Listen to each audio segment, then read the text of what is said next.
কি অবস্থা তোমার? হঠাৎ এমন কথা? কি হয়েছে তোমার? আরে তেমন কিছু না, বাসা দিয়ে নাকি ছেলে দেখছে। তো কি হয়েছে? ছেলের নাকি সরকারি চাকরি আছে। থাকতে পারে, জানি না। ও আচ্ছা, তুমি এত কিছু কিভাবে জানলে?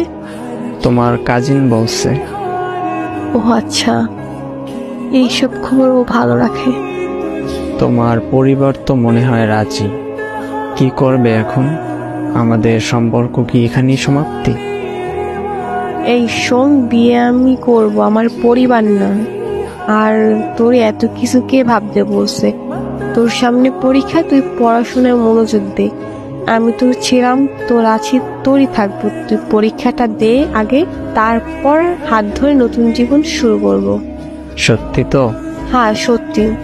তোর হাত ধরছি কি অন্য কারো হয়ে যাবো এই জন্য নাকি? শেষ অব্দি তোর সাথে থাকবো, এটা মাথায় রাখ। পড়তে যা এখন। আচ্ছা।